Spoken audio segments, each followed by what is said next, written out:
brought to you by V-Guard.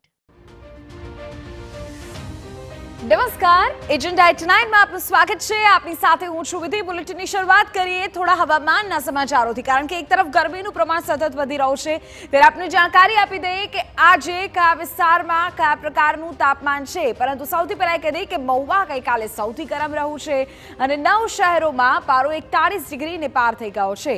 Mahuva 43 degree સાથે રાજ્યનું સૌથી ગરમ શહેર નોંધાયું છે. અમદાવાદમાં મહત્તમ તાપમાન 41.3 ડિગ્રી પહોંચ્યું છે. ગરમી વધતા અમદાવાદમાં લોકો બહાર નીકળવાનું ટાળી રહ્યા છે. પોરબંદર, જૂનાગઢ, ગીર સોમનાથમાં આજે હીટવેવની આગાહી કરવામાં આવી છે.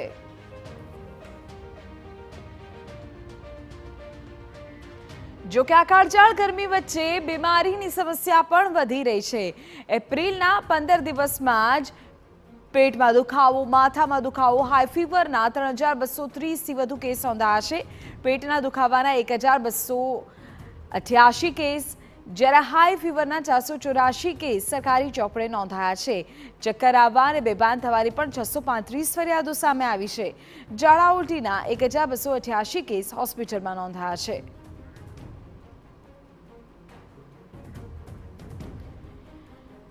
અમારા સંવાદદાતા નરેન્દ્ર રાઠોડ વધુ જાણકારી આપી રહ્યા છે. નરેન્દ્ર, એક તરફ ગરમીનું પ્રમાણ સતત વધી રહ્યું છે, ત્યારે હવામાન વિભાગ ગરમીને લઈને શું કરી રહ્યું છે અને જે આંકડા છે બીમારીના તે અત્યારે શું સૂચવે છે?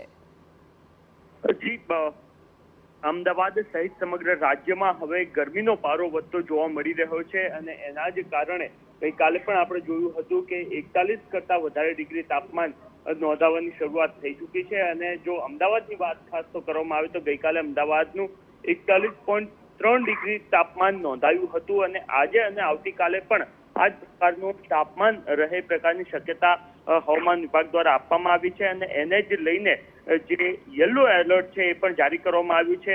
હવામાન વિભાગનું જે અનુમાન છે એ મુજબ આજે 41 થી 43 ડિગ્રી આજે અને આવતીકાલે આ બંને દિવસ 41 થી 43 ડિગ્રી સુધીનો પારો રહે એ પ્રકારની શક્યતા છે.